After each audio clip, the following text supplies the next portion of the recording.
Good day, everybody, and welcome once again to Aim High Ministries. My name is Michael. And my name is Emmeline. And we welcome you all. If this is your first time here, we welcome you.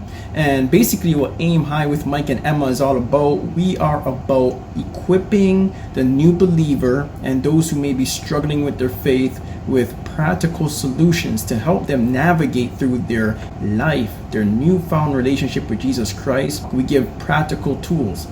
And on top of that, we do help those who are on the fence in regards to what this Christianity thing is all about to basically get off the fence. So make sure that you subscribe now and hit that notification bell so you do not miss a video when we put one out. Now, the topic of today is all about how to know whether or not you are ready for marriage. So without further ado, let's get right into it. Okay, so I'm gonna discuss point number 1, how you know that you're ready for marriage. So point number 1 is learn to love yourself. And it's very important that we learn to love ourselves and accept our flaws, or if there's things that we need to work on ourselves and come to a point where we're okay to move on into loving someone else. Because how could you love someone if you don't even love yourself, right? And one of the scriptures that always come to me is Psalms 139 verse 14, that you're fearfully and wonderfully made. So we need to accept that we're wonderful, we're beautiful, and love ourselves, and we can't depend on our spouse to fill in that void for us. We need to fall in love with ourselves first in order to love someone. And some of the dangers of not loving ourselves before we get into marriage could be bringing extra baggage into a marriage that doesn't necessarily need to be there, right? So yeah, number 1 point, it's important for us to love ourselves, and in that we'll be able to love our spouse. Point number 2. Point number 2 is you should know how to resolve conflicts together. An example, when we first got married, obviously it's our first year or first months, I used to like brush stuff under the mat. I'm like, you know what, it's okay, whatever, just to move on with life. I'm like, okay, forget it. But it's not a healthy way, because what you're doing is that you're bottling up stuff on the inside, and when you get an opportunity, then you just explode on your spouse, and which doesn't look good most of the time. So it's important that you learn how to resolve conflict together. If there's something going on, then you come together as one and you speak about it, and you come to an agreement or conclusion and how you're going to move forward. Sometimes we're quick to run to our friends and tell our friends what's going on, but we haven't even spoken to our husband to let our husband or our wives know how we feel. Or we're quick to run to a counselor or a pastor. We're just quick to run to other people without trying to resolve conflicts on our own and growing and learning from our mistakes. And some of the dangers with that, it's obvious, right? Like, you know, if I feel a certain way about my wife because she goes to her friend, I'm just using this as an example, or a sibling of hers or a co-worker of hers before she comes to me, or her mom and dad, or vice versa, obviously your spouse will feel offended in some way and feel less important when it comes down to an issue that concerns them and you. So because that union is between you and your spouse. Yeah. Like we are two has become one. Yeah. Like sometimes we add more than one people into our union, but it's between you and your spouse. Amen. Point number 3, one must be financially able. Well, I'll say financially stable and then financially able to be able to support another person. And this is very important, right? Like many rush into marriage just because they may, feel super excited about a particular person and not really understand the financial weight that marriage takes. upon an individual, upon a family. And the reason why this is very important is that we have to acknowledge the fact that this is a responsibility. This is a stewardship that God grants. And when we are not stewarding what God has given us, we will basically lose what God has given us.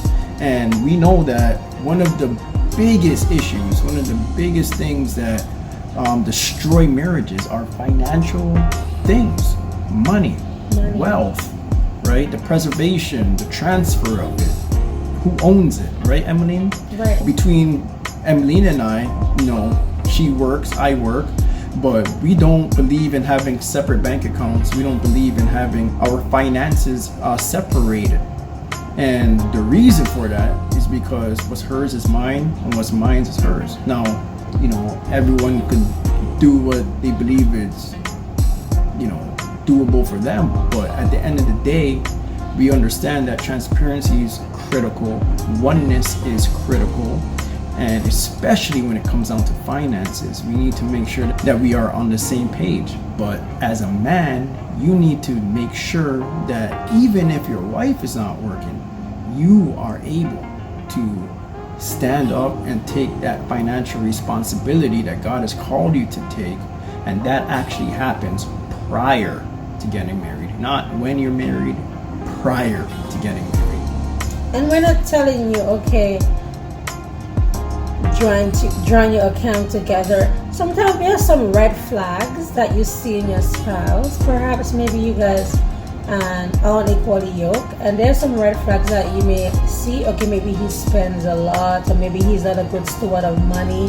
So I'm not going to encourage you to join your account with your husband or a wife that's not good stewards with money. So you have to use wisdom. For us, it worked. We joined our account and that worked for us. We have no problem.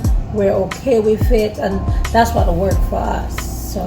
So find out what works for you financially, because this is critical. You both have to be on the same page at the end of the day and work with that.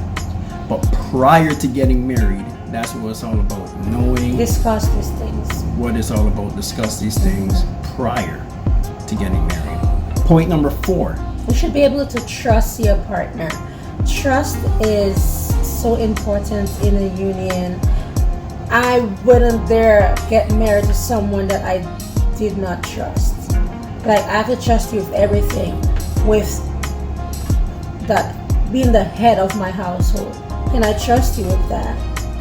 Being a dad to our kids, can I trust you with that? Can I trust you with my story, like what I bring to that union? Can I trust you with it? It's with everything. Can I trust you with my past things I'm struggling with? Can I trust you with that? Can I trust you with money? Can I trust you with, trust is a big thing, and it's all around. Like, it's not only, okay, I trust you won't do this. It's all around. If your kids, if your money, with everything, it's just something that is so important. Like, I need to be able to trust that person that I'm gonna spend the rest of my life with. Right? Don't keep secrets away from your spouse. And I'm not gonna tell him this. I only tell him this. No, it's not healthy. At the end of the day, it's gonna come back to you. Like, me personally, I can't lie to my husband, and I cannot keep a secret away from him. Like, I don't know. I tell him everything, and that's not gonna change. That's the relationship we have. I tell him everything. I trust him with everything, and that's our relationship, right? Just learn to trust the person you're gonna get married to. If there's no trust, then there's no union, in my opinion.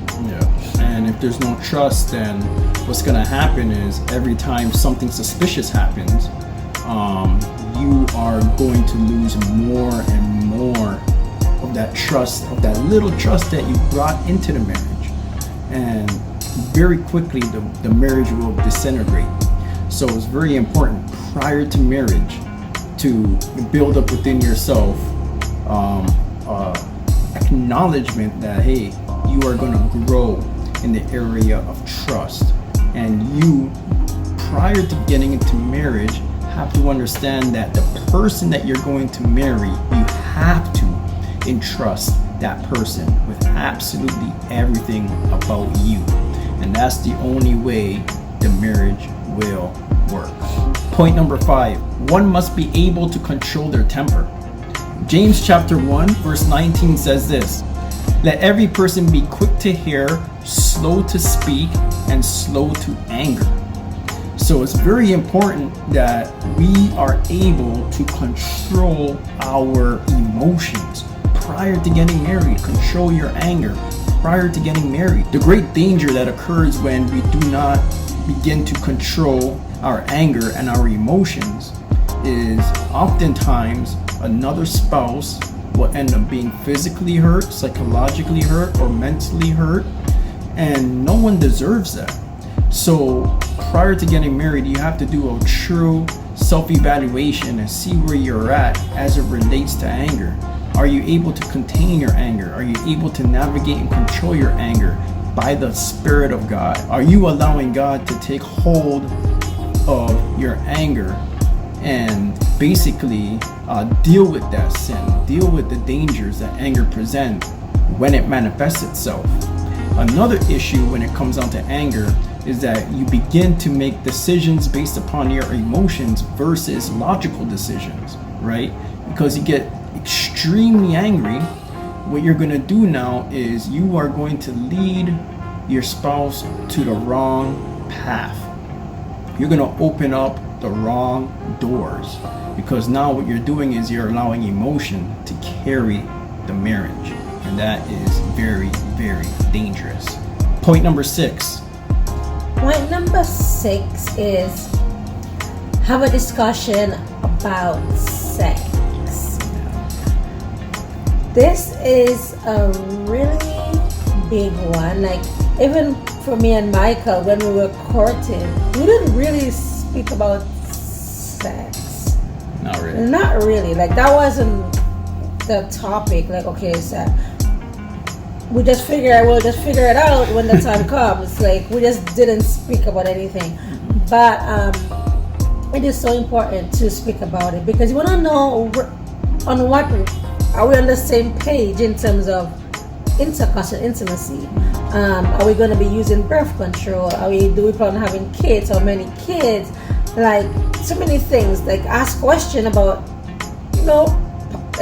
past stuff. Like, you want to know certain things. You want to know what you're getting yourself into, right?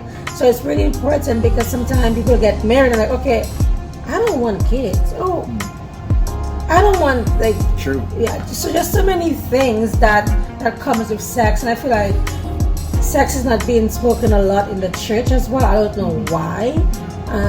Sex is a topic that is just, people just throw under the rug, that it's not important, but yet in closed door it's a big topic. So it's important that you discuss sex with the person that you're about to marry, and be preparing, being ready for marriage. You don't know what you're getting yourself into. Definitely. Point number 7. Point number 7 is make sure that you guys share the same values and / your belief or your religion. You don't want to be in courtship or union with someone that have different beliefs from you, different value, doesn't value the things that you value. Like, I remember I knew what I wanted in a husband, and no one would take this away from me. I knew I wanted a man that loved God, a man that had a heart for God, not just a wishy-washy love for God, but a true love for God. And I figured if that man loved God, he will know how to love me, and he will know how to treat me, right? And I know there are so many people, you could say, okay, I met my spouse in church, but yet he treat me like crap. Like, maybe it wasn't a genuine love. Maybe some guys usually come to church just to find a wife, and they like treat them bad, and it's not, no, that's not a genuine love for God. I knew what I wanted. That's one thing that I wouldn't look over and say, okay, I'm not gonna marry you because yes, you look cute, no, you needed to love God. You need to have a heart for God, zealous for the things of God. That was number 1. And we're gonna do a story time and how I know he was the one in the next video. But it's even religion. What do you believe in? Sometimes someone maybe Buddhist or Hindu, whatever, and you're Christian, or so you need to know what your spouse believes in. Are you gonna be able to settle for that? Right? And where's the union in that? Like, I'm praying to one God and he's praying to another God. Like, the house is just not in order. The house is divided. It's divided, right? And the Bible says a house that is divided among itself is not good, right? It won't stand. It won't stand. Yeah. So yeah. Very important. Very, very important. Tip number 8. What do we got? Tip number 8. I find that you need to be mature. I would say mature, because some people, they think about just having the wedding, and the wedding is just like a one-day thing that you have fun, you drink, you party, all this big party, you have your bridesmaid, all of this glamour. And some people, it's like a fairy tale for them. They have a fairy tale wedding, and that's all they think about. My fairy tale wedding with white horses and chariots and doves and petals and all of this fantasy that they have in their head, all the good, nice, funny stuff. But if you're mature enough, you will know that you're planning for a lifelong union, a lifelong relationship. It's not only one day glamour and dancing and partying, but after that dancing and that partying on that wedding day, you have a life to live after that. And how are you planning to live that life? Because you're not gonna have a wedding every day. Every day is not roses and petals. You need to be mature enough. Like, am I ready for a union? Am I ready for a marriage? Can I pull through with this? Right? So you need to be mature enough and know the difference between a wedding and marriage, and what do you want out of this. Amen. Yeah. Point number 9. One must have a greater love for Christ that surpasses all other passions and desires. Matthew 10 verse 37 says, anyone who loves mother and father above me is not worthy of me. And this is basically Jesus saying, hey, look, you need to value me more than the closest people to you, which would include your future spouse. And the way we know that we value God in all of this is that at the end of the day, your desire, your passion for yourself and for your future family is to be involved in all that God is calling you to be involved in. Your whole entire life ought to be consumed in the desire of God for your life. And you may be one who seeks the Lord in ministry, seeks the Lord in your decision making. All of that stuff is very, very important, and it's important for you to grow in that, knowing that at the end of the day, God is the one who needs to captivate your heart prior to marriage, so he may have your heart in marriage. Amen. So yeah, that's about it. Once again, we thank you guys for listening, taking in what we had to share in regards to how to know if whether or not you're prepared for marriage. And don't forget to like. Yes, do not forget to like, share, and subscribe to Aim High Ministries. So that's about it. Once again, it's all love. We'll see y'all in the next video. in the next one. So Peace. Peace.